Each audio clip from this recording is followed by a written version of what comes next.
Buenos días. ¿Lo van a escuchar?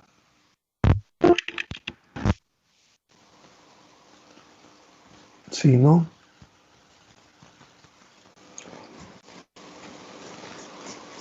Hola Diana.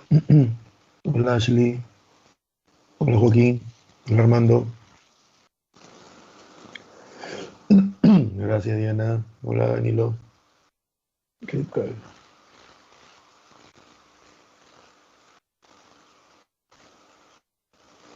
¿Cómo están chicos?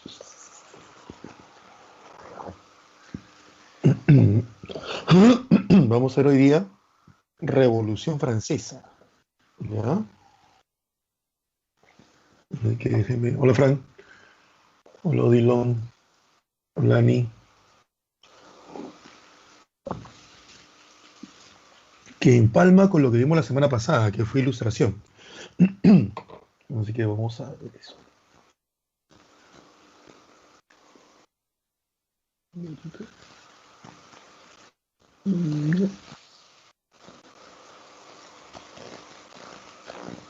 Mejor.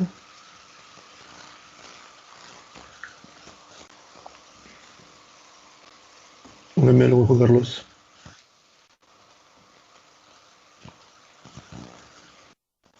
Ya.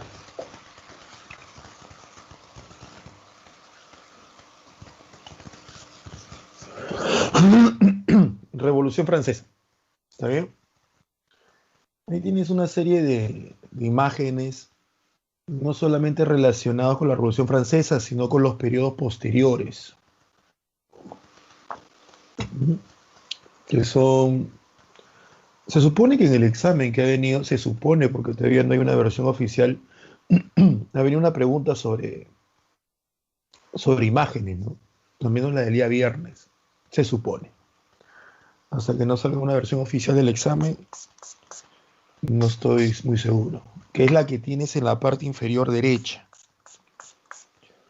que es una imagen que comúnmente se le atribuye en las portadas de libros sobre la Revolución Francesa, pero no es un dibujo de la Revolución Francesa, es un dibujo de una revolución posterior, la Revolución del 30. ¿Ya?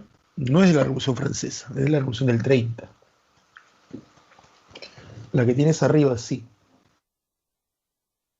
La que tienes al lado, a la parte superior derecha, es la decapitación de Luis XVI, el rey de Francia, el momento de la Revolución. Y la que tienes en la parte inferior izquierda es la de Napoleón Bonaparte, que en esta etapa no hablaremos de él, pero en su momento lo haremos.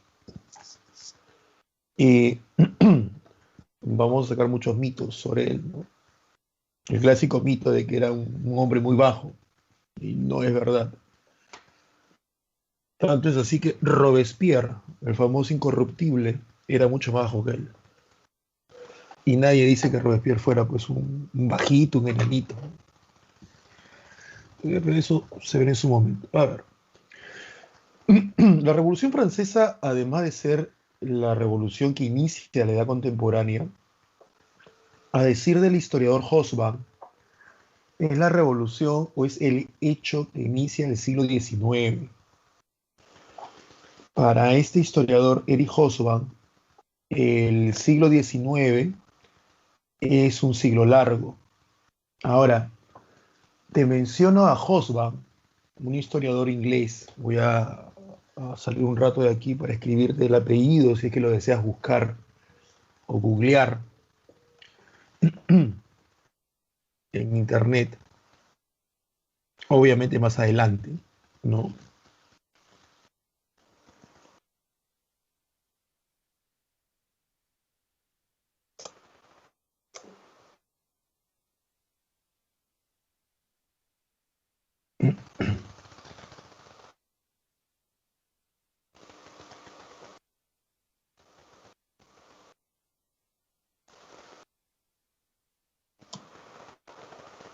No sé si llegó, ahí está. Él es el historiador. Ahora te lo menciono no solamente porque para hacer la introducción a la clase, sino porque sus textos son considerados clásicos. Hobsbawm es el historiador clásico básico para entender el siglo XIX.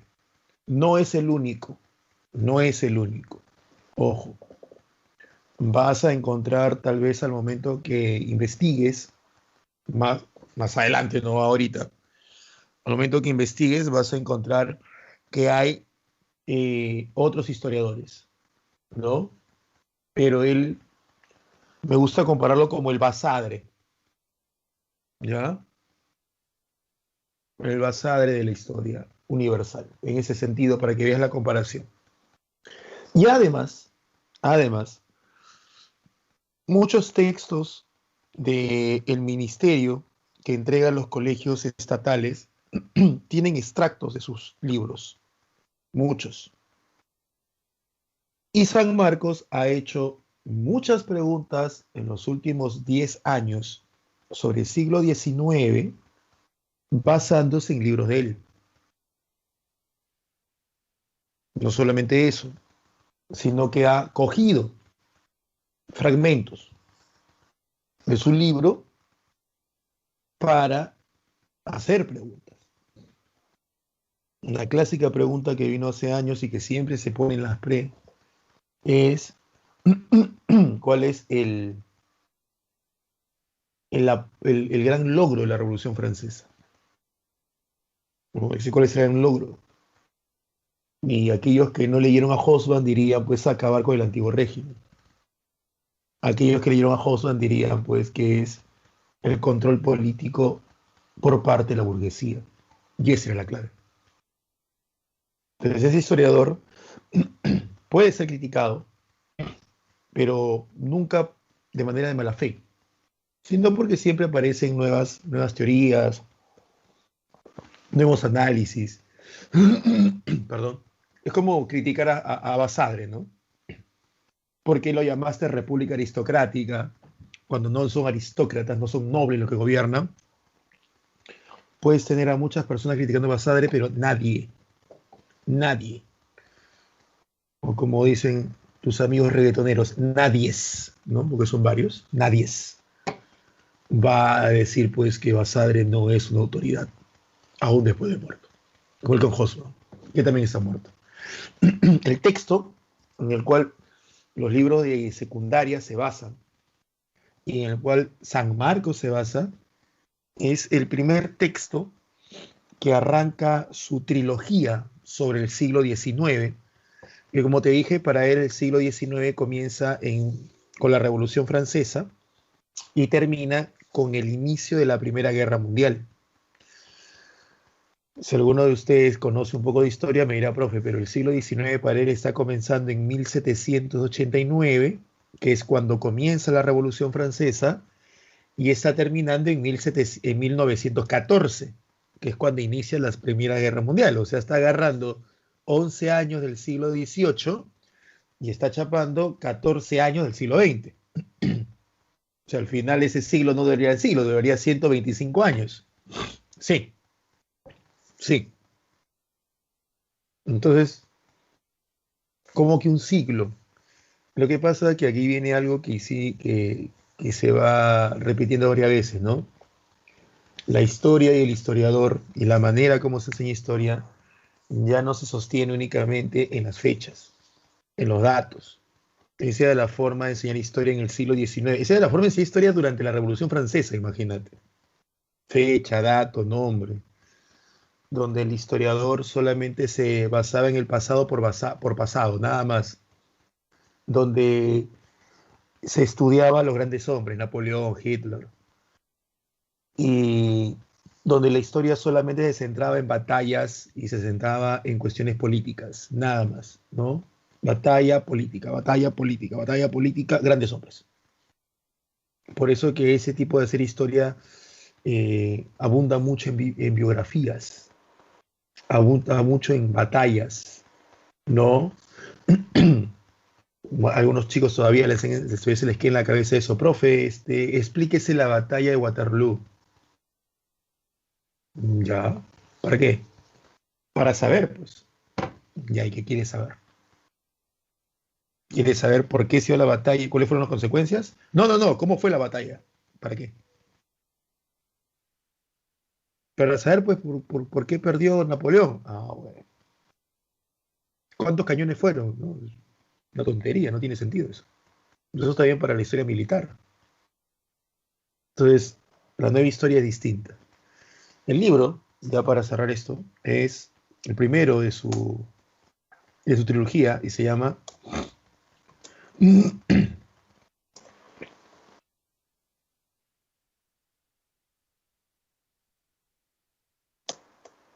La era de las revoluciones. Creo que está en PDF. No es obligatorio que lo leas, obviamente, ni mucho menos para el examen de admisión, aunque te haría la vida más fácil, ¿ya? En especial la primera parte, porque la primera parte es una de las formas, es uno de los textos más interesantes que hay sobre la primera mitad del siglo XIX. Revolución Francesa, era napoleónica, guerra napoleónicas, eras la restauración y las revoluciones liberales. Porque este texto abarca de 1789 a 1848. Obligatorio que un profesor tenga que leer ese libro. Obligatorio. ¿No? Pero es muy interesante. Entonces, él te marca esto. Y él es el que dice, pues, que el siglo XIX es un siglo largo. Es un siglo largo viéndolo como proceso, dice él.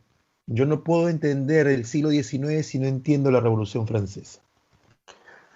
Y aquí viene la importancia de esta revolución.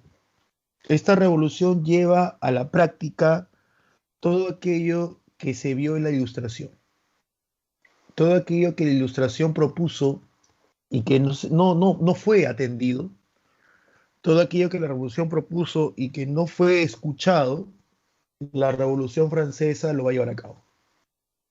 Y como toda revolución, lo hizo de manera violenta. Muchas personas dicen, ¿por qué siempre la violencia? Pero es que sin violencia no hay cambio. Sin, para ponerle un término menos agresivo, todo cambio genera movimiento. Es así de simple. Nada estático cambia. Todo cambio genera movimiento. Y todo movimiento es un acto violento.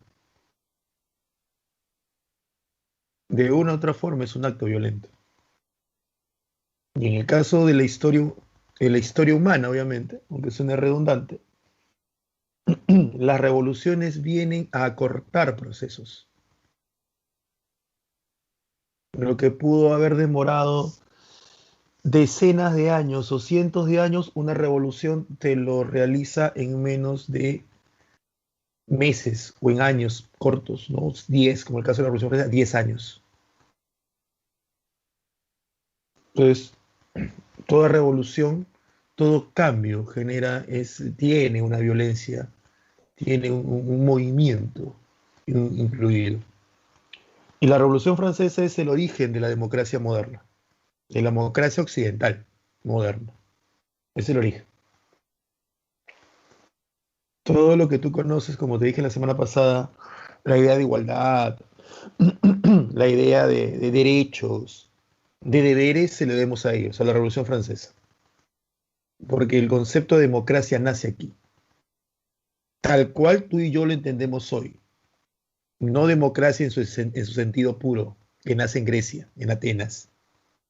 Pero la democracia que tú y yo tenemos no es la ateniense, no es la democracia griega, es la democracia francesa. Porque la democracia ateniense aún contemplaba algunas cosas que hoy no tenemos como diferencias. Una de ellas es que Atenas aceptaba como iguales a los atenienses. No aceptaba como iguales a un ateniense con un espartano, sino a los atenienses. Aceptaba como iguales a los hombres. Aunque me dirás, en la Revolución Francesa tampoco las mujeres. Sí, tienes razón. Pero mira cuántos años pasaron desde la democracia ateniense y la mujer recién logra su reconocimiento en el mundo occidental. Recién a inicio del siglo XX. Entonces, desde la democracia moderna hasta el reconocimiento de la mujer como igual al hombre pasaron menos de 200 años. Desde Grecia hasta lo que agarro como ejemplo, más de 2000. Y es que a diferencia de Grecia, Francia incluye un término que no incluye los griegos, el término igualdad. Y una igualdad, siguiendo la lógica ilustrada, universal. Entonces, ahí está la diferencia. Por eso que esta revolución es tan importante para el mundo occidental. Eso sí, para el mundo occidental. Porque esa revolución tiene un impacto muy importante en el mundo occidental. Entiéndase, Europa, principalmente Europa occidental y América, que éramos colonias de europeos. En otras partes del mundo tuvo impacto, pero recién en el siglo XX. Como será en las colonias asiáticas y africanas, no en todas, en algunas, que logran su independencia después de la Segunda Guerra Mundial y que muchos de sus líderes independentistas, como el caso de Gandhi, estudiarán en Europa y tomarán las bases teóricas de esta revolución, la Revolución Francesa, para exponer sus proyectos políticos y buscar la independencia de sus países en Asia y en África durante el siglo XX, como el caso de Gandhi en la India. Pero no es en todo el mundo. No es en todo el mundo. Entonces, la Revolución Francesa como revolución, como impacto, no impacta todo el planeta. Es por ello que hasta el día de hoy podemos encontrar lugares en el mundo donde los conceptos de igualdad que tú y yo manejamos, herederos de esta revolución, no lo manejan otros grupos humanos. Y no los manejan otros grupos humanos, uno, porque el impacto de la Revolución Francesa no ha llegado a ellos. Y dos, llegando a ellos, ese impacto, sus bases culturales, por lo mismo que son asiáticos o africanos, sus bases culturales no les permite entender esta revolución. Lo cual no quiere decir que sean ignorantes, sino que simple y llanamente no lo entienden. Porque la Revolución Francesa se basa en la Ilustración. Y la Ilustración es heredera del humanismo. Y el humanismo es un reestudio de la cultura greco-romana. Y lo romano es la base de la cultura occidental. Entonces, si tú eres un asiático, un indio, o sea, vives en la India, o eres un africano, eres no sé, una persona de Tanzania, tus bases culturales son otras. Y no te van a permitir entenderla. Porque tú te estás basando en principios más, no sé, más brahmánicos. Es como nosotros no entendemos por qué los chinos comen animales que nosotros no comemos.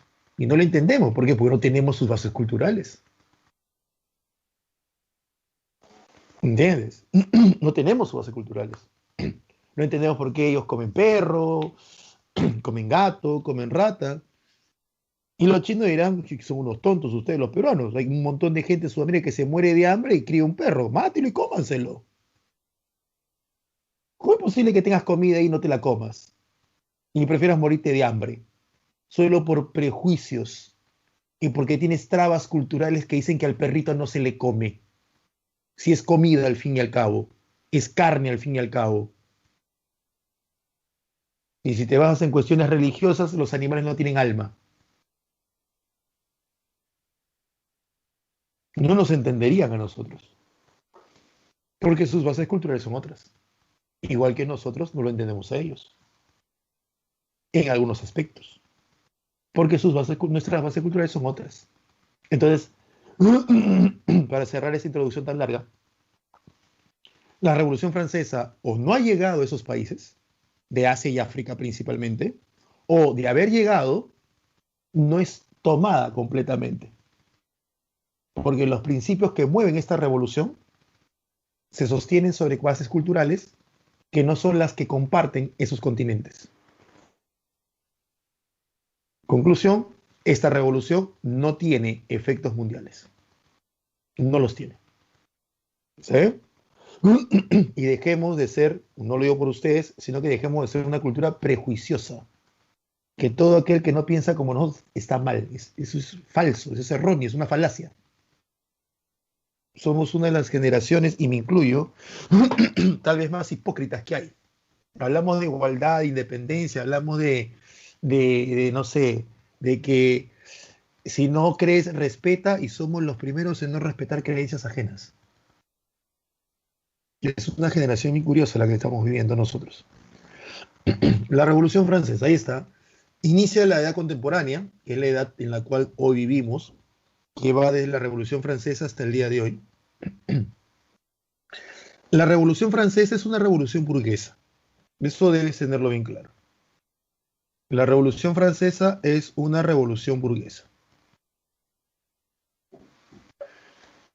Ahora, una de las cosas que también debes entender es qué es la burguesía. En rasgos sencillos, la burguesía es el grupo de personas que poseen los medios de producción. Eso es la burguesía. Un grupo de personas que poseen los medios de producción. Más sencillo, es un término que va a ser acuñado por Carlos Marx durante sus investigaciones en el siglo XIX para poder entender la realidad que él vivía y poder proyectar un cambio como política hacia futuro. Entonces, bajo esa idea que tenía Carlos Marx, un economista y filósofo alemán, él lo que decía era, pues, yo quiero cambiar mi presente para que haya un mejor futuro. Pero para hacerlo, decía Marx, que es lo que San Marcos también te pide, porque esa es la forma que nos hereda Marx de hacer historia. Para hacerlo, decía Marx, necesito primero entender los problemas presentes. Solo comprendiendo, entendiendo la problemática presente en su esencia, yo podré proyectarme con un plan a futuro. Pero no puedo hacerlo si no lo entiendo bien mi presente. Y la única forma de entender la problemática presente es buscar sus causas. Y por lógica razón, las causas de la problemática presente están en el pasado. Entonces, lo que debo hacer, decía Marx, es estudiar el pasado, o sea, historia, para hallar la problemática del presente. ¿Dónde está la causa, el origen de esa problemática? Y así cambiar el futuro. Y ahí nos cambió también la forma de estudiar historia. Ya la historia no es la historia pues del dato, la fecha y dar dato por dato. La historia tiene un fin, un objetivo, que es comprender el presente. Entonces, en ese estudio que él hace, que hoy, en ese momento no voy a explicarlo ni siquiera a medias, porque no es el momento. En ese estudio que él hace, él divide las sociedades, principalmente europeas, por lo que él considera su modo de producción, o sea, el modo de producir aquellos elementos que satisfacen nuestras necesidades, o más. Entonces, él escribe pues, que hay un modo de producción comunismo primitivo, un modo de producción esclavista, un modo de producción feudal y un modo de producción capitalista. Así lo pone. Y cada modo de producción, según su forma de ver, tiene una clase social que la domina, que se aprovecha y que se enriquece de dicho modo de producción. En el esclavismo es el amo, en el feudalismo el señor feudal y en el capitalismo el burgués. Y como clase dominante, la burguesía es la dueña de los medios de producción. Medio de producción, simple, todo medio que me permite producir algo. Si en el capitalismo el sistema se basa en el comercio, en la venta de bienes, los medios de producción vendrían a ser todos aquellos bienes, todos aquellos objetos que me permiten producir un bien. Es un medio de producción.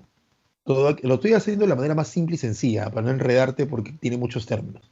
Entonces, el burgués es el dueño de los bienes, o sea, de aquello, de los medios, perdón, o sea, de aquello que me permite producir un bien.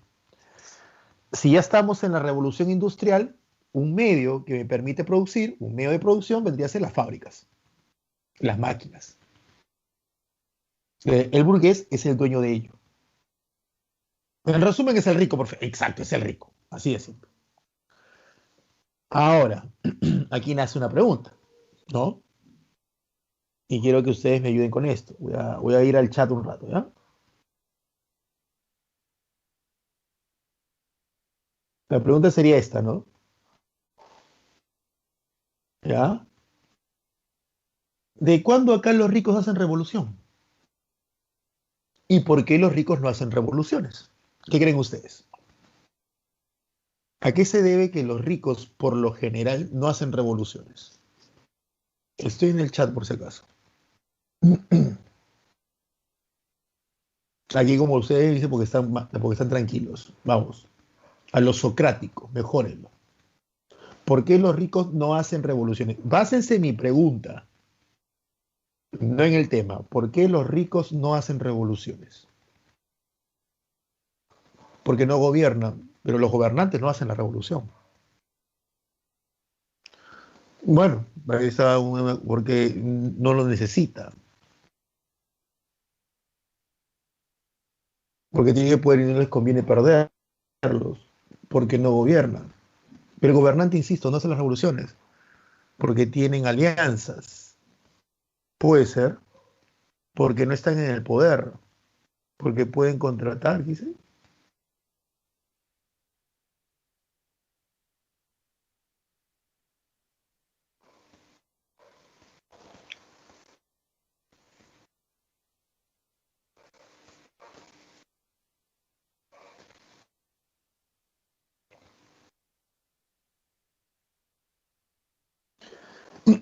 Vuelvo a insistir mi pregunta, ¿ya?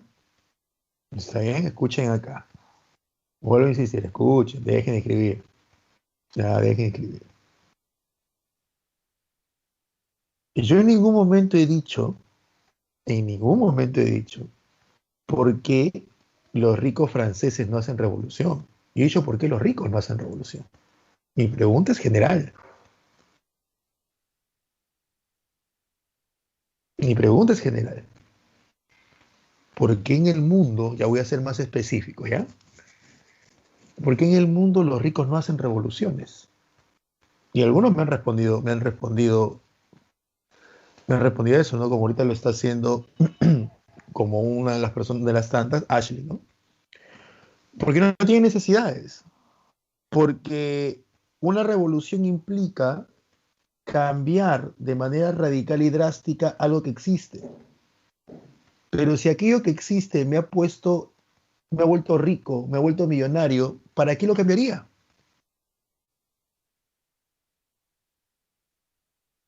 ¿Me dejo entender? Si esta forma de sociedad, la que fuera, en el año o época que fuera, ¿ya? Me ha permitido acumular riqueza, me ha permitido amasar una fortuna y tener poder, ¿para qué voy a cambiar las reglas del juego? No tiene sentido, no tiene lógica.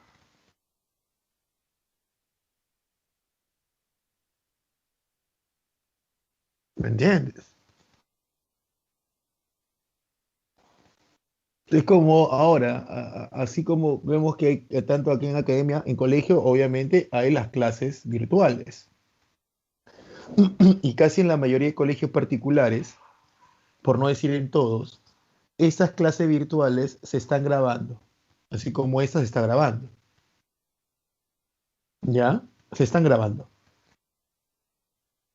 Y luego se cuelgan en un drive o en este caso se cuelga automáticamente, no sé cómo es, se cuelga en una plataforma, lo cual le permite al alumno repasar la clase. ¿Se entiende hasta ahí? ¿Ya? Y es por eso que a veces tenemos alumnos que están en sala virtualmente, pero no están presencialmente. ¿Por qué? Porque tienen esa salida, ¿no? ¿Para qué si va a estar la clase grabada? Y va a estar colgada. Y cuando la clase no se graba y no está colgada, son entre los primeros de estar y mi clase, ¿por qué? Porque saben que no están escuchando la clase, no están atendiendo. No sé si fue con ustedes u otro salón, que en dos oportunidades un chico se le escapó, la semana pasada, se le escapó el audio y en las dos oportunidades el chico estaba escuchando y cantando reggaetón en clase. Y ojo, no lo hizo con el afán de molestar mi clase o el afán de llamar la atención, sino que se le escapó. Se le escapó nada más. Y activó el audio y estaba escuchando que ya escuchar reggaetón ya lo deja mal, ¿no?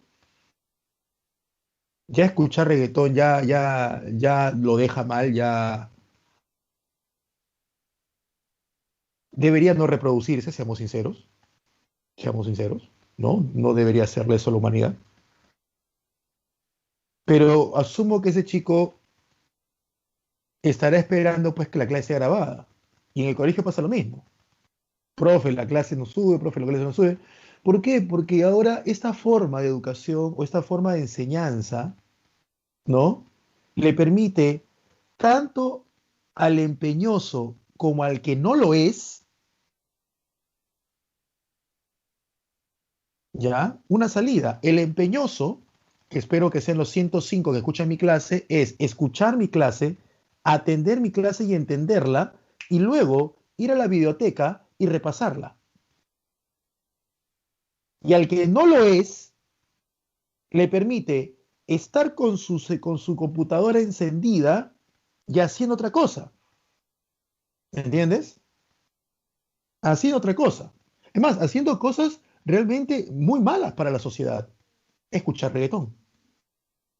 Porque tienen la esperanza que luego podrán ir a una biblioteca, ¿no? O a la biblioteca que existe, colegio o academia, y poder revisar. ¿Se entiende? Entonces, si dijéramos, jóvenes, si dijéramos, jóvenes, ya no habrá biblioteca, estoy escuchando unos pajaritos.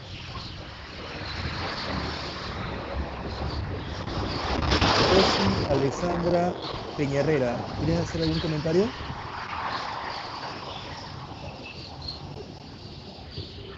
Parece que no. ¿No? Entonces, si decimos no haber clases colgadas, ¿me entiendes?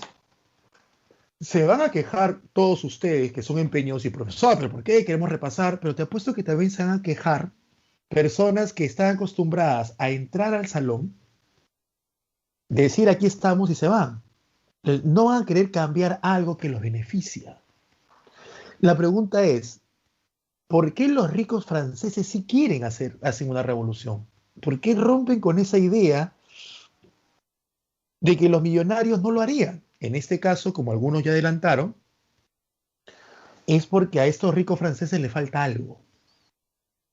¿Y qué les falta? Poder político. Que como te dije la semana pasada, cuando hablamos sobre ilustración, el poder político era muy importante, porque el poder político te permite tener la capacidad de decidir sobre el gobierno de un país. Te permite tener la capacidad de decidir sobre los fondos de un país. Eso, recuerda la clase pasada, ya lo presentaban los ingleses. Eso ya lo presentaban los ingleses. Y los ingleses, con esa forma de política, habían logrado desarrollar la revolución industrial. Porque al estar la burguesía inglesa dentro del Parlamento, que es uno de los tres poderes del Estado, en este caso el poder legislativo, el poder que discute, aprueba o desaprueba las leyes, la burguesía tenía el poder de presentar leyes, impulsar su aprobación o detener leyes que a su criterio como clase los podría perjudicar. Entonces su poder era muy grande. Podía negociar con la nobleza algunas reglas o leyes. Entonces era muy grande el poder. ¿Se entiende? El poder político. ¿Por qué no tenemos cambios muy importantes en el poder político peruano? Porque no tenemos una clase política que tenga el poder efectivo, entiéndase, presidente y Congreso, que se atreva a hacer esos cambios. ¿Me entiendes? ¿Por qué, como dicen algunos, por qué no sé, por qué en otros países hay ciertas leyes mucho más liberales? Porque tienen una política que está conformada, los políticos, por personas con mentalidad tal vez más liberal. Y estos políticos que tienen una mentalidad más liberal, en una democracia son elegidos por unos votantes que tienen esa mentalidad. Es así de simple. Entonces no tiene que ver nada más con el político, tiene que ver con la sociedad. En el caso francés, no existía la capacidad de elección antes de la Revolución Francesa. En el caso francés, lo que se manejaba era el antiguo régimen. Y el antiguo régimen, como ustedes recordarán, se sostenía en dos ideas principales.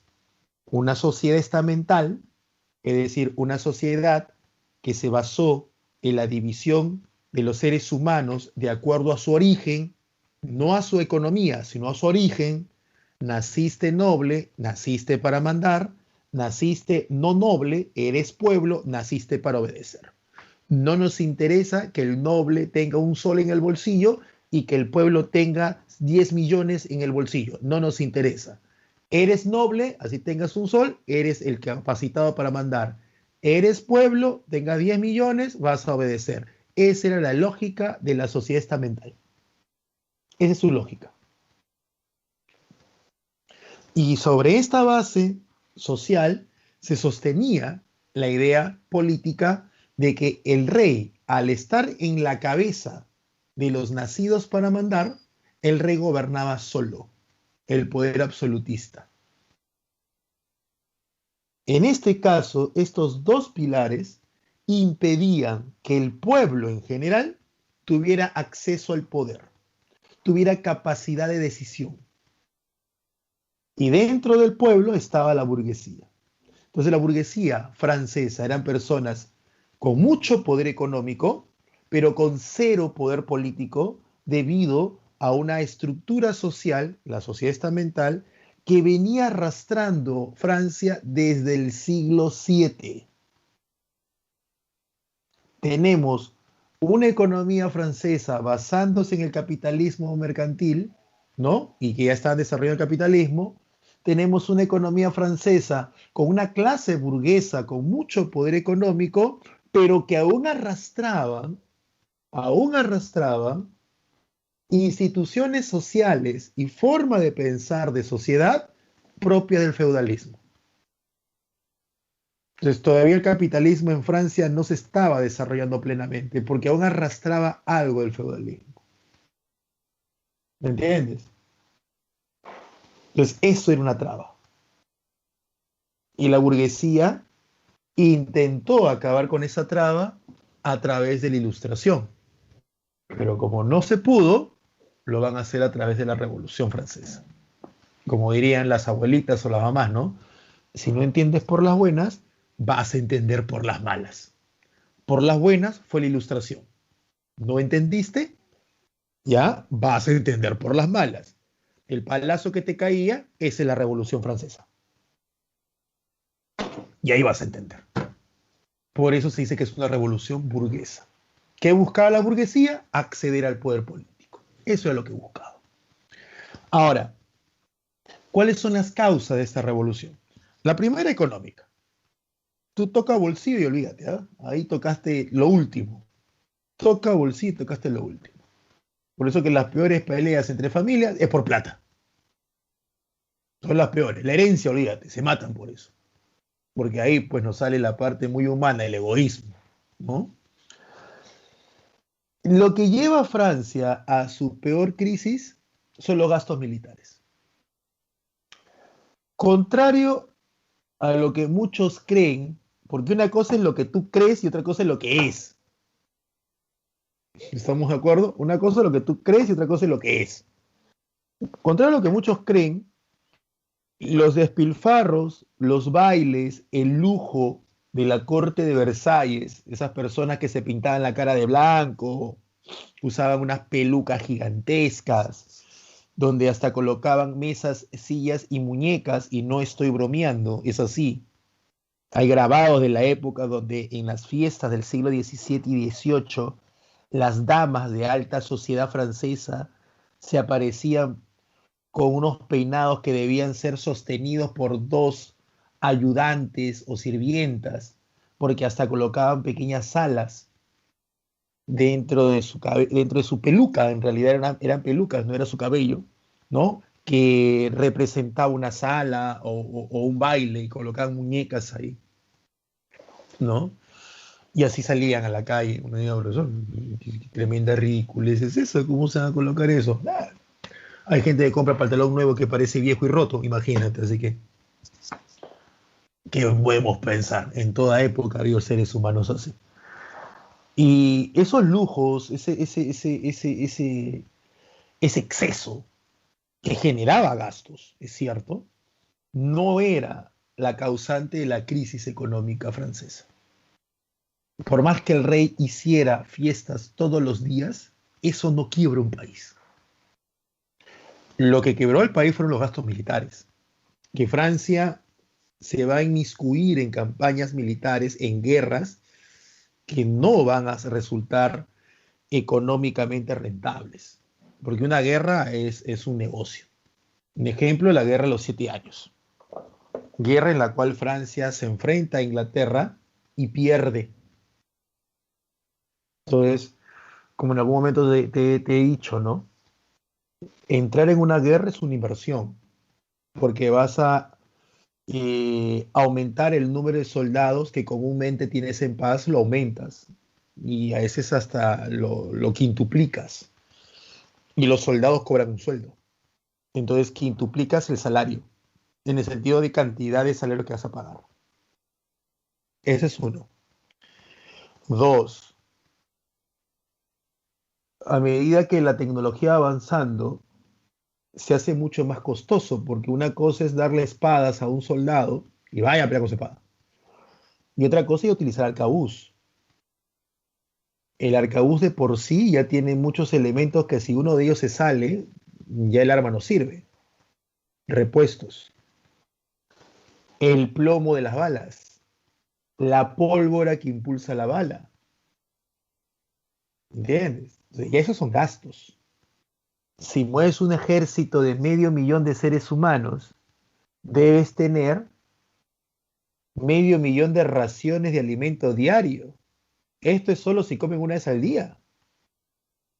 Si cada soldado toma 1 litro de agua diaria, debes tener 500.000 de litros de agua diarias para sostener al soldado y los animales que jalan las cosas. Entonces, es un gasto. Tú no atacas por atacar. ¿De qué te sirve atacar un lugar que no tiene lagos, no tiene ríos? Después, ¿cómo sostienes ese ejército? ¿Cómo le das agua? Que cada uno hay una cantimplora. Y si se les acaba, no es algo fácil una guerra. Y peor es si la pierdes, como el caso de Francia. Porque, uno, pierdes la inversión, que has hecho. Dos, el país que te gana te va a quitar territorios, si no pregúntale a Perú contra Chile, ya, Arica y Tarapacá, y no te va a quitar un territorio, pues un desierto, no, no, te va a quitar territorios que tengan fuentes de riqueza naturales y que obviamente lo beneficia al país ganador, porque el país ganador tiene que recuperar también la inversión que hizo. ¿Me entiendes? Tiene que recuperar. Y obvio que va a perjudicar al país perdedor. ¿Ya? Y encima te obliga a pagar impuestos, como le pasó a Alemania en la Primera Guerra Mundial, que aparte de perder colonias a nivel mundial, tuvo que pagar un impuesto de guerra que recién lo terminó de pagar en el año 2010. Ojo, la guerra terminó en el 2018, en el año 1918, perdón. Y él lo termina de pagar en el año 2010, casi 100 años después. Entonces es complicado. Y Francia no solamente pierde una, pierde dos. Y casi seguidas. Profesor, la guerra de independencia Francia la pierde, claro. Pero no es que Francia estuvo al lado de los colonos, de los vencedores, ¿sí? ¿Y cómo puedes perder una guerra estando al lado del ganador? Porque no recuperas lo que inviertes, pues. ¿Me entiendes? No recuperas lo que inviertes. ¿Mm? Entonces ahí puedes perder. Sales con ella, el inalcanzable, a una cita, y al final de la cita te dice que te quiere como hermano. ¿Perdiste o no perdiste? ¿Mm?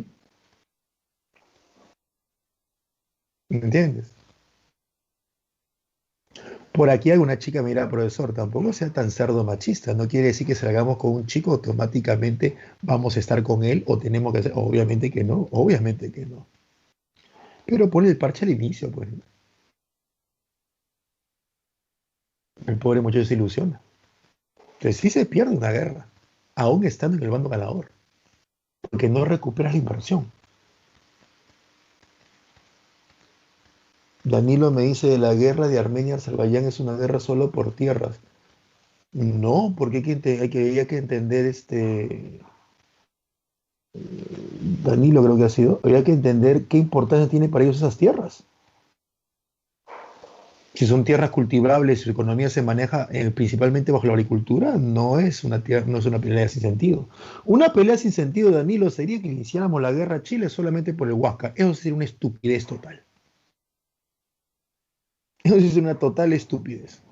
Hacer la guerra a Chile solo por el Huáscar. Porque traemos el Huáscar y ¿cómo recuperamos la inversión solamente con el Huáscar? ¿Me entiendes? Pues ahí está la cosa. Sí, Juan. Estados Unidos fue la primera en hacer una declaración de independencia. Entonces, estas guerras, estas dos guerras que se pierden casi de manera en un rango de 20 años, va a generar gastos muy grandes, que son el 50% del presupuesto, ¿ya? Nacional francés se iba a pagar deudas. Es mucho.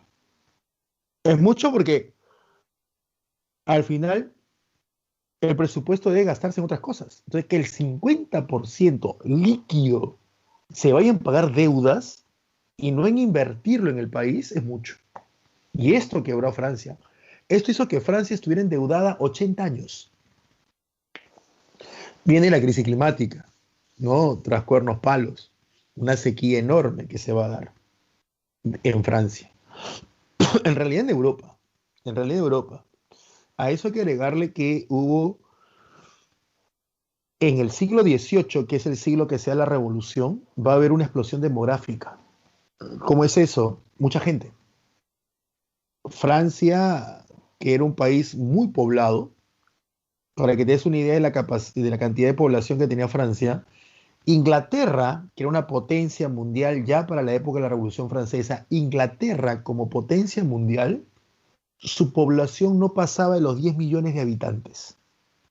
Para 1789, Inglaterra era la potencia y su población no pasaba de 10 millones de habitantes. Francia, al inicio de la Revolución Francesa, tenía 28 millones de habitantes.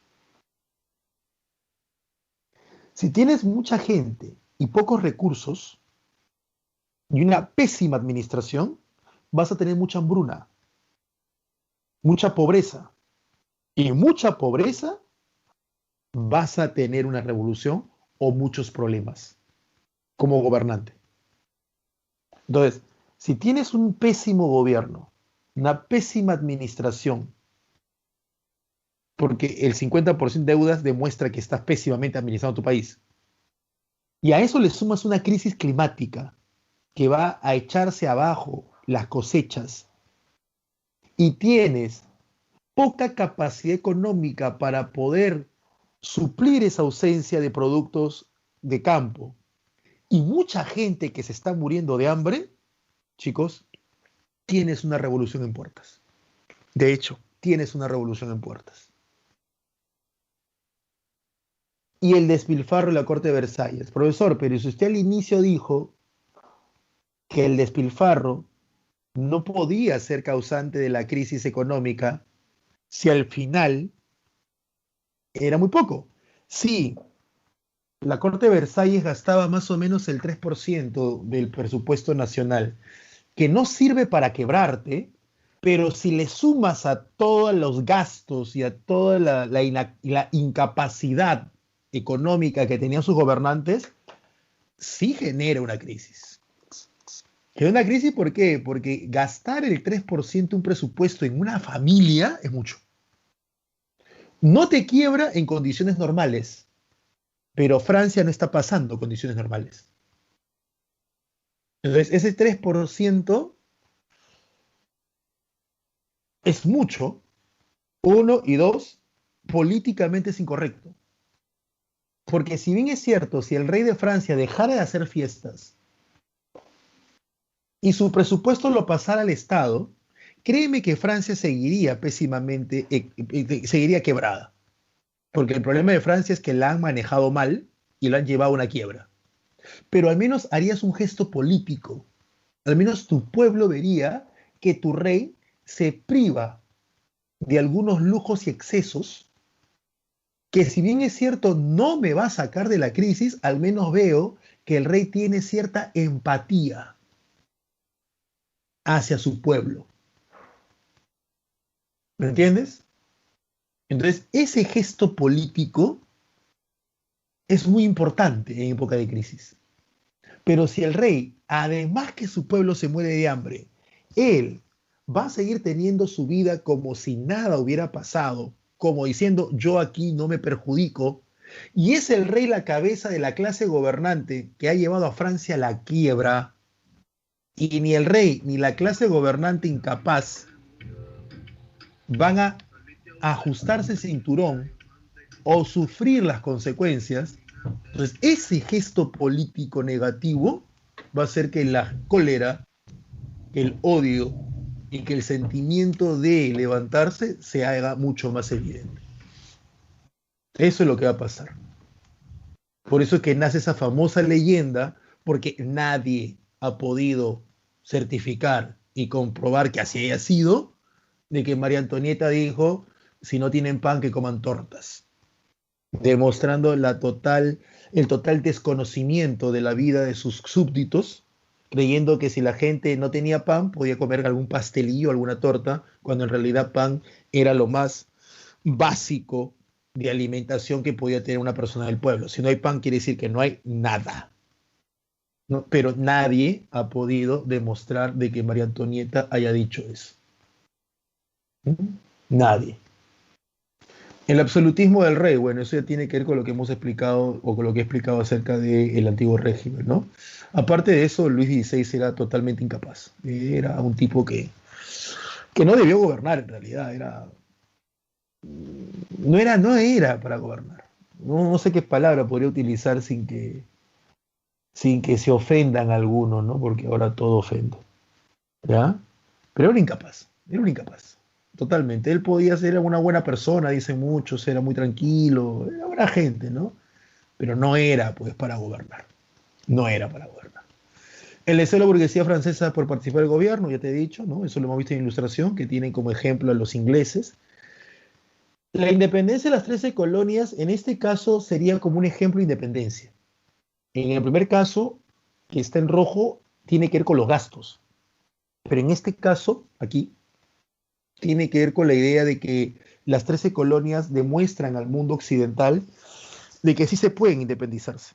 Y la ilustración, bueno, eso ya sería ya lo que hemos visto la semana pasada. La primera etapa de la Revolución Francesa es la etapa monárquica. Se llama así porque todavía hay rey. Y es que no olvides algo.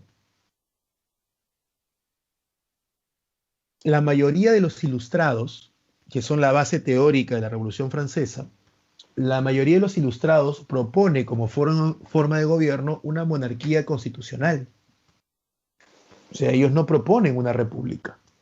El que propone una república es Rousseau, pero él es el más radical de todos.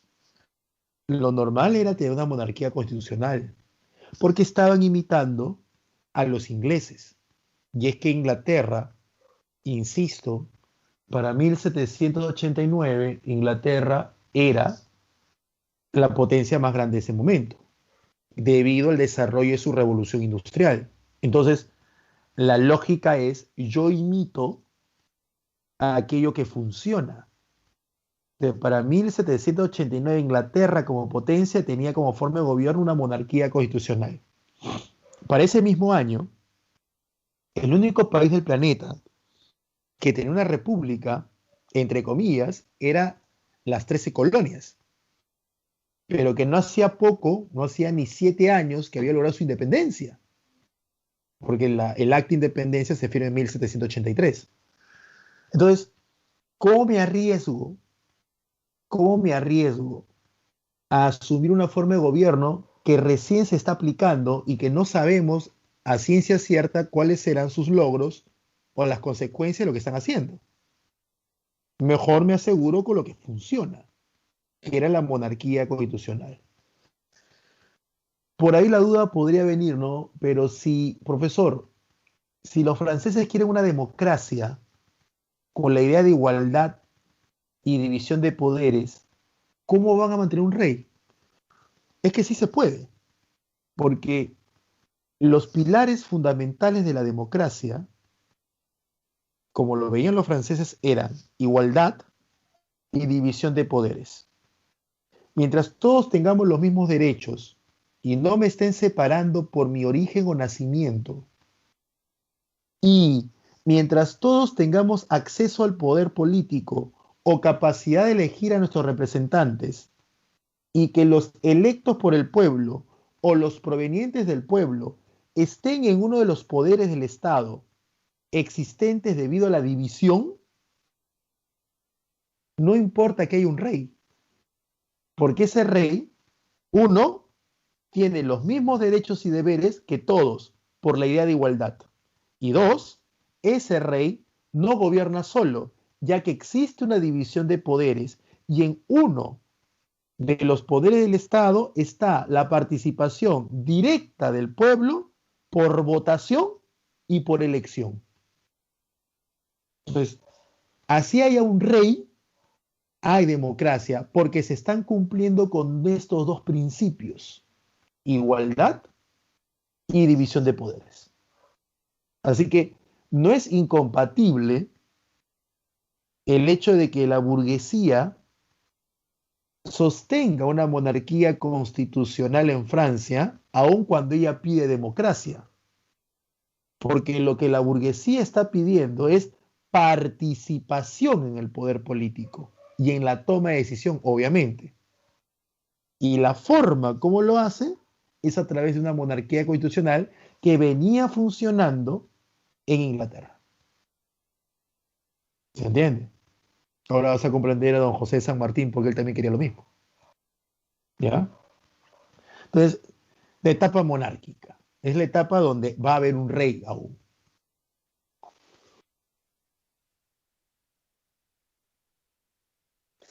La primera etapa, disculpen ese cuadrazo, pero había algo feo ahí que no podía presentar. La primera etapa son los estados generales. Los estados generales, chicos, estaban, fueron creados a finales de la Edad Media por el rey de Francia, Felipe el Hermoso. La idea de los estados generales es, primero, que el rey los convoca cuando él crea necesario. Los estados generales no son el equivalente al parlamento inglés. En el parlamento inglés, el parlamento debe ser convocado, primero, cada vez que el rey quería elevar impuestos o cuando fuera guerra. Esa era la norma desde el siglo XII. Entonces el rey de Inglaterra debía convocar un parlamento cuando debía elevar impuestos o irse a guerra.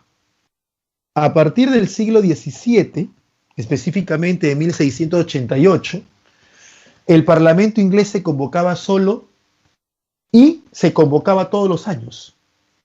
O sea, ya era un poder permanente al lado del rey. A partir de 1688, el parlamento inglés. Los estados generales franceses no eran así. El rey de Francia podía ir a guerra y podía elevar impuestos sin necesidad de convocar a los estados generales. Los estados generales eran convocados por el rey, insisto, cuando el rey creyera conveniente, y esa conveniencia pasaba porque el rey consideraba que había una crisis económica tan grande de que necesitaba el rey el consejo y el acuerdo con los 3 estados o estamentos o grupos sociales que conformaban Francia: nobleza, clero y pueblo. Solo ahí se podía convocar a los estados generales. Y recuerda, solo lo podía convocar el rey. Pregunta de examen de admisión de San Marcos. ¿Está claro? Luis XVI convoca a los estados generales después de más de 100 años que se había convocado por última vez, los estados generales. Y chicos, en esos 100 años que el rey de Francia o los reyes franceses, Luis XV, Luis XIV, Luis XIII, que no convocaron estados generales, Francia dio leyes. Y Francia fue a guerras que perdió. Entonces, esa es la gran diferencia entre los estados generales y el parlamento inglés. En este caso, la economía francesa era tan pobre, tan paupérrima, que el objetivo era solucionar la crisis.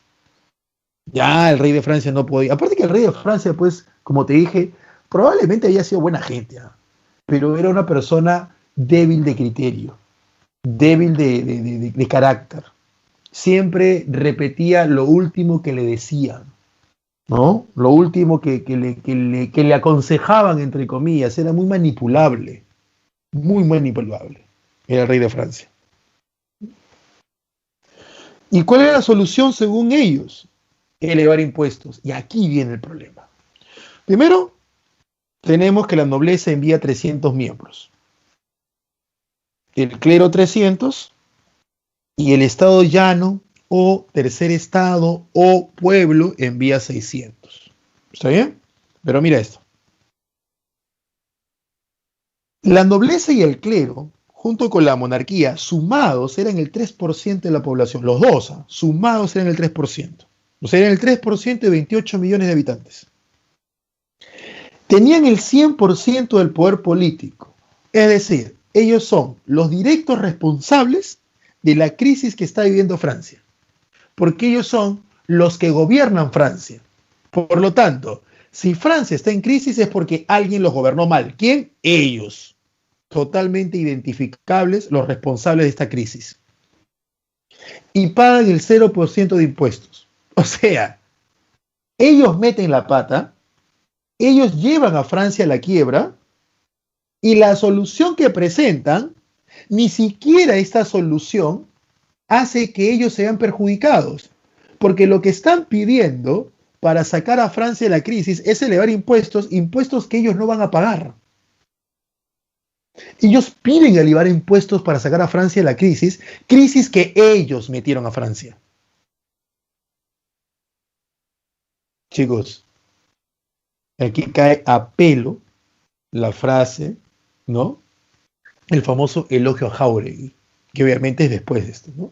Que dice, no presionen al pueblo porque el pueblo es como un resorte que revienta la mano de aquel que lo presiona. Y eso es cierto, aquí lo están presionando al máximo, al máximo. El Estado ya no. No hay que ser muy matemáticos para saber, no hay que ser estudiante de uni para saber que es el 97% de la población. 0% de poder político. O sea, acá si ellos dicen, yo no tengo ni responsabilidad con eso, ¿eh? A mí ni me metan. No es como hoy, que uno dice, este congreso es una porquería, pero alguien votó por ese congreso. Alguien votó por ellos. Ellos no aparecieron por obra y gracia del Espíritu Santo, o porque por herencia, o porque son nobles. No, alguien votó por ellos. Profe, tenemos un pésimo presidente, pero alguien votó por él, pues. No, profe, no, ahí usted está muy equivocado. La gente votó por Kuczynski, no por Vizcarra. Se vota por una plancha presidencial. Es así de simple, se vota por una plancha presidencial. Se vota por el presidente y por sus vicepresidentes. Que la gente no lo entienda, eso ya no es culpa de uno, eso es culpa de la ignorancia de la gente. El que digan que él ha sido presidente de suerte, no, él estaba dentro de lo que le pudiera pasar. Si vas a elegir un presidente que pasa los 80 años, las probabilidades de que por algunas semanas o meses esos dos vicepresidentes gobiernen tu país son altas. El que no tengamos criterio al momento de votar es una cosa. El que tengamos un total desconocimiento de las normas civiles, jurídicas en nuestro país sobre cuestión de presidente es una cosa, pero de que Vizcarra haya entrado por suerte, ¿no? O es que Vizcarra hicieron una lotería. Pero mira, vamos a vacar al presidente del Perú, Pedro Pablo Kuczynski, ahora vamos a hacer una tinca y a ver que se la saque el nuevo presidente. No fue así. Él es su vicepresidente. Y por constitución él tiene que gobernar. Porque por ley electoral lo elegimos. Lo elegimos.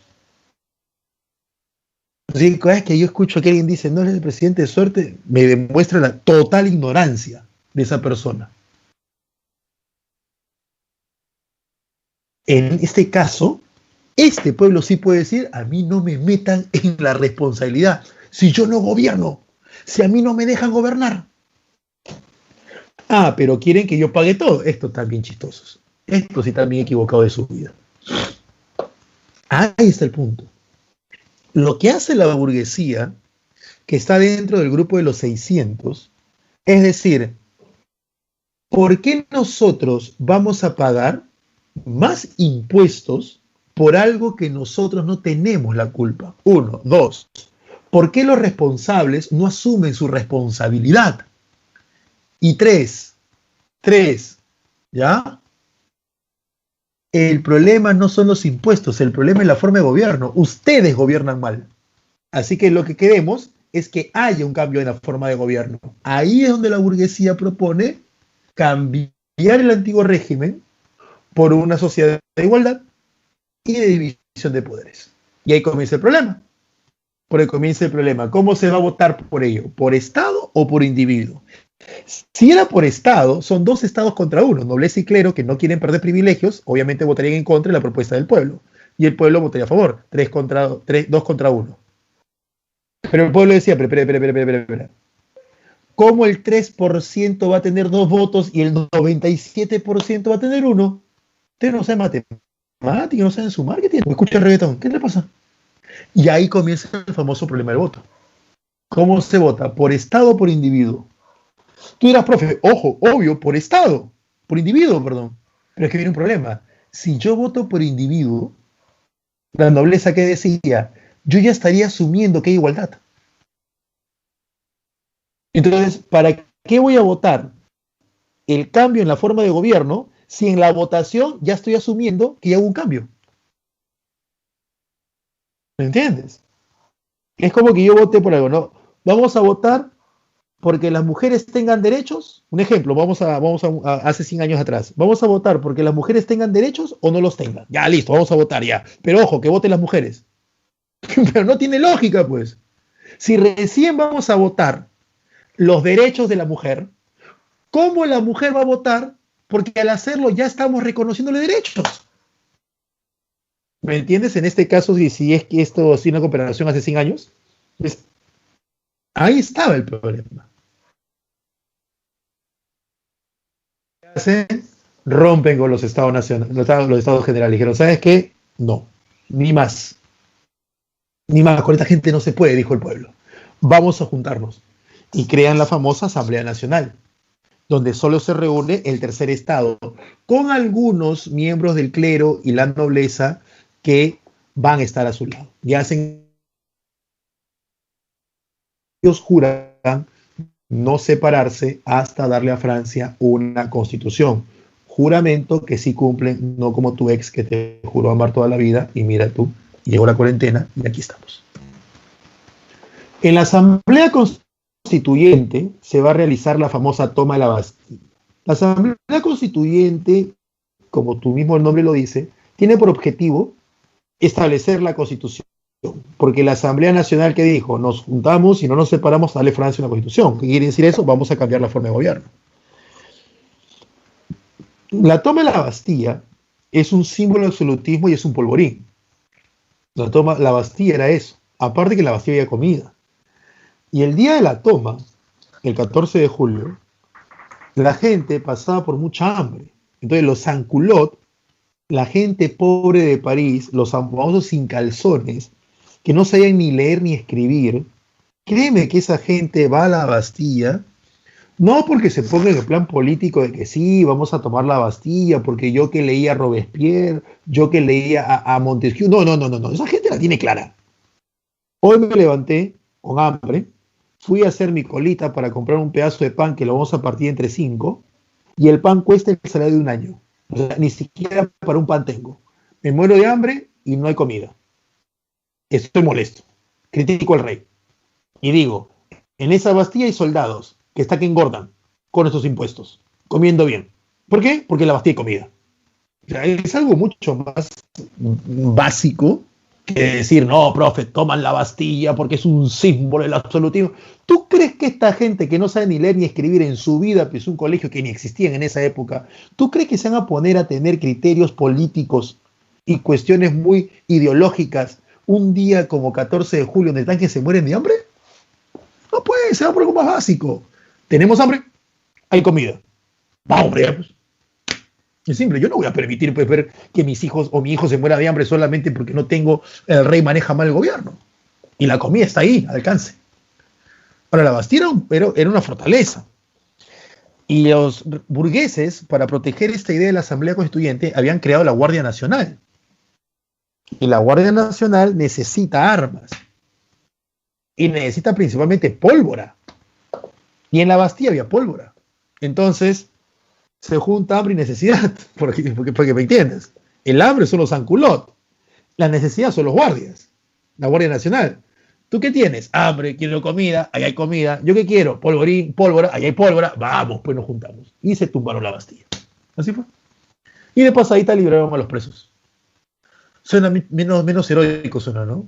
Suena menos épico, ¿no? Menos así, menos revolucionario, ¿no? Ya, entonces, por eso se dice, no, entraron ellos a acabar con el símbolo del antiguo régimen, tan que se morían de hambre.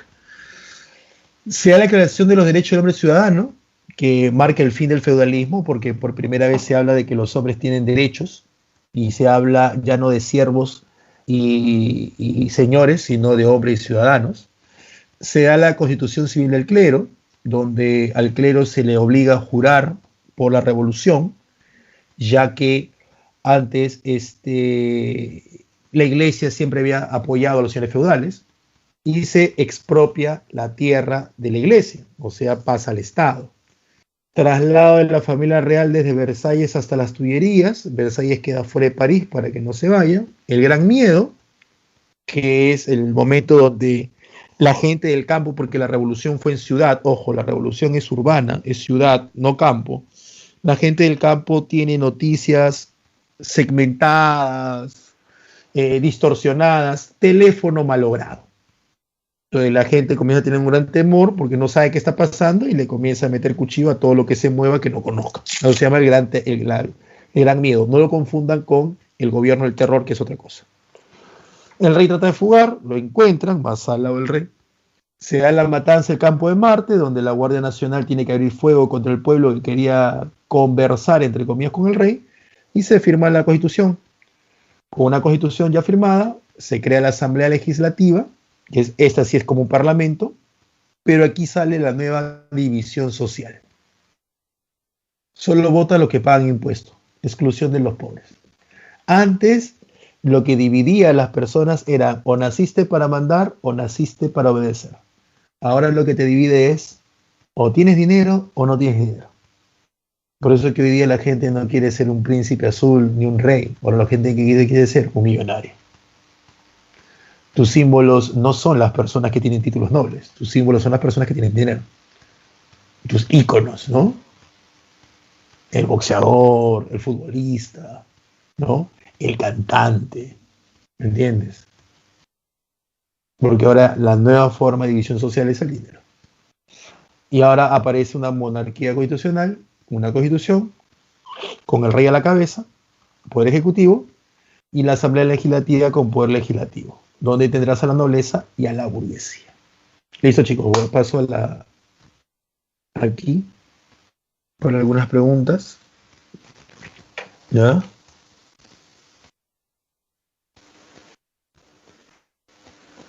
¿Está bien? A ver qué hay por acá.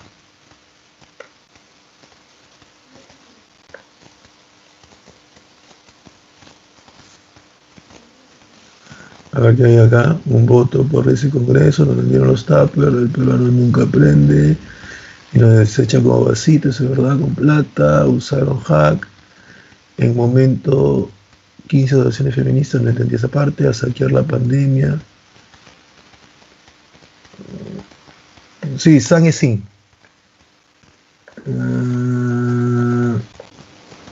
San Culot se le llamaba a los flores. Sí, también había armas, Pedro. ¿Ah? A ver, voy a dejar de compartir para ver algunas de sus preguntas y vayan haciendo ya el examen, ¿no?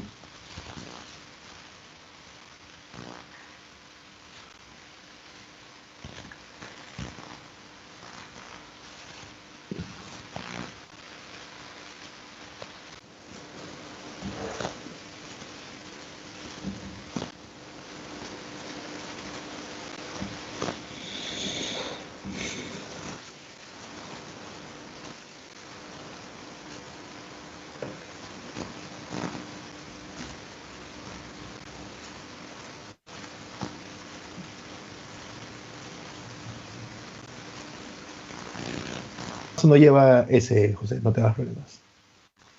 Mars no lleva ese, ¿no? Entonces hay que llegar a un sistema, en conclusión, que el capitalismo entre en crisis y que la crisis capitalista genere una toma de conciencia de clase. O sea, que te des cuenta de que debe cambiar todo esto.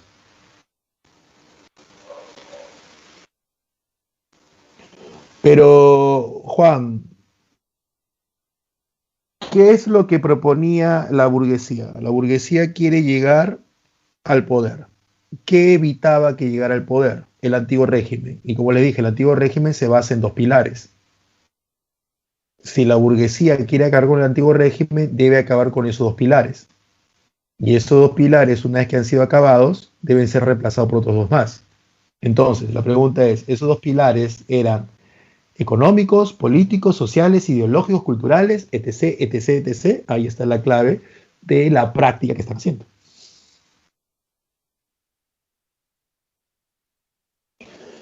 Luis XVII es el hijo de Luis XVI, Juan. Y Luis XVII fue encerrado, llevado a juicio, obligado a inculpar a su madre de una serie de cosas y luego muere de tuberculosis. Con Luis XVI no, lo siguen dejando gobernando. Recuerda que... No era problema, Juan. Recuerda que según la burguesía, que es la que está llevando a cabo la revolución, el rey era necesario. El rey era necesario. El rey va a morir decapitado y no te estoy espoleando ninguna nada. El rey muere decapitado porque se le acusa de traición a la patria y se le encuentra culpable. Pero eso es lo que veremos la próxima semana. ¿Ya? Pero después de la toma de la Bastilla, el rey sigue en el palacio, sigue viene en Versalles. Después lo sacan de Versalles. Listo, Mel. Vamos a ir viendo las claves. De aquí, ¿ah? Algunas. No es una causa la Revolución Francesa. Bueno, no es una causa la Revolución Francesa. Esto, ¿no? La Reforma Protestante. La Reforma Protestante fue del siglo XVI. Durante la Revolución Francesa, el gran miedo se encuentra en... el gran miedo se encuentra en... ¿Dónde estás? La Asamblea Constituyente. Acuérdense, es el temor de la gente del campo ante la desinformación que llegaba al campo de lo que estaba pasando en la ciudad, o sea, en París. Fue la medida más importante durante la Asamblea Constituyente de la Revolución Francesa, la Declaración de los Derechos del Hombre y del Ciudadano, donde ya no estamos hablando de un hombre, de un noble y de un vasallo, estamos hablando de hombre, muy machista todavía, sí, dale tiempo, y ciudadano, ¿ya? Profe, ¿por qué solamente los hombres y no las mujeres? Es el tiempo, muchachos, es el tiempo, o sea, no hay que ser anacrónicos, no voy a juzgar con ojos del presente al ojo del pasado. Eso es, cuando a veces me dice, profe, ¿verdad que los griegos eran muy machistas? ¿Verdad que los romanos eran muy machistas? ¿Verdad, verdad? Sí, pero lo estás viendo desde tu óptica, ¿qué es machista hoy? No lo estás viendo con la óptica del pasado. Así que tildar a todo el pasado de machistas, ¿cómo haríamos? Cuéntame, ¿cómo haríamos? Porque hoy día el concepto machista es algo negativo. O sea, eso no es histórico. No estoy diciendo que no lo sea, obvio, pero hay que entender el tiempo, la época. La Revolución Francesa significó la toma del poder por parte de la burguesía. Eso significó. La Revolución Francesa se origina contra el antiguo régimen. Rey de Francia, el inicio de la Revolución. Este es más fácil. ¿Dónde? Hubiera repetido la pregunta. Y eso que lo cambié. Luis XVI. Acá también es Luis XVI. Y eso que la cambié. Cometí un error. Ya, tú me entiendes. Acá es Luis XVI. Voy a marcarlo por aquí. Este acá es. Y voy a marcar ahora todo. Disculpe, chicos. La influencia de la ilustración no se relaciona. ¿No se relaciona a qué? Al fin del capitalismo. El capitalismo no ha terminado. Se mantiene. Por hoy aquí repetir pregunta. Acá es Luis XVI. Esa clave sería. La pregunta número 8 es la clave casa. No fue una causa la Revolución Francesa. No fue una causa. No fue una causa. Esta no fue una causa. El gobierno del terror. Porque esa es una etapa de la revolución, no una causa. Y por último, hecho acontecido durante la Asamblea Constituyente. Hecho acontecido. La toma de la Bastilla. La batalla de Valmy se da en la Asamblea Legislativa. El golpe del 18 Brumario acaba con la revolución. Eso lo veremos la próxima semana. El juramento del Salón de Juego de la Pelota es en la Asamblea Nacional. Y la campaña de Napoleón es durante su imperio.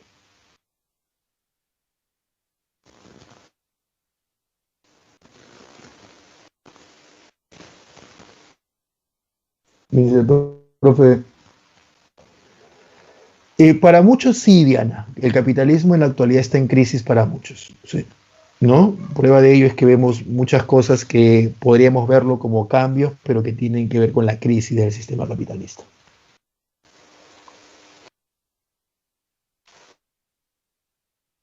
Sí, no compartí la pantalla. Ahí están las claves. De la pregunta 1 la D, de la pregunta 2 la A. Gracias por avisarme. De la pregunta 3 la A. De la pregunta 4 la A. De la pregunta 5 la D. De la pregunta 6 dedo. De la pregunta 7 dedo. De la pregunta 8, que todo está marcado, no es la C nada más, ahí se me pasó. De la pregunta 9, C, y de la pregunta 10, A. Repito, de la 1, dedo, de la 2, avión, de la 3, avión, de la 4, avión, de la 5, dedo, de la 6, dedo, pregunta 7, dedo, pregunta 8, casa, pregunta 9, casa, y pregunta 10, avión. Dudas, consultas, comentarios.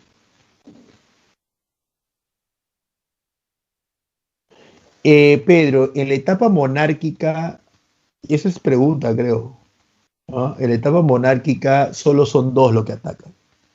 Rusia va a entrar en la etapa de Napoleón. ¿Ya? Bueno, chicos, ya son 9:30. ¿Alguna duda más? ¿Alguna consulta? ¿Algún comentario?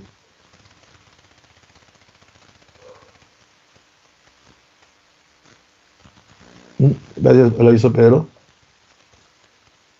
De nada, ya dirá. En realidad, Emmanuel Luis XVI se deja influenciar mucho por cualquiera que sea sus consejeros, entre ellos, es cierto, su esposa. Pero hay que tener en cuenta de que los franceses satanizan mucho a María Antonieta por una razón. Uno, tienen un rey muy débil, y dos, porque María Antonieta era austriaca. Y hacía muy poco tiempo Francia estaba en guerra con Austria.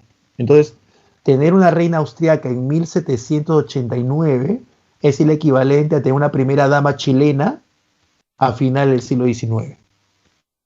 ¿Me entiendes? Entonces, María Antonieta es el intento de hacer una alianza entre Francia y Austria luego de la guerra que ambos tuvieron en la guerra de los 7 años.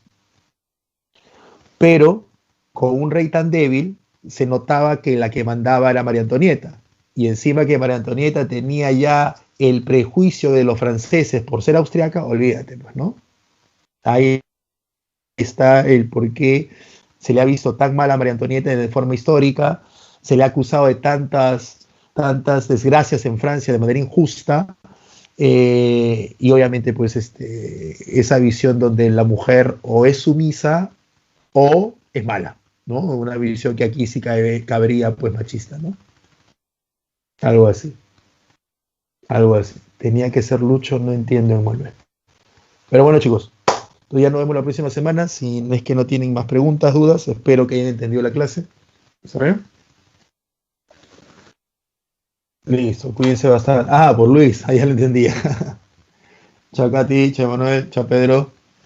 Nos vemos la próxima semana. Cuídense, ¿ya? Tomen su segundo desayuno. Yo me voy por el segundo también. Chao, Diana. Listo, Pedro. Listo, Danilo. Chao, Andrea. Cuídense. Voy cerrando esto ya.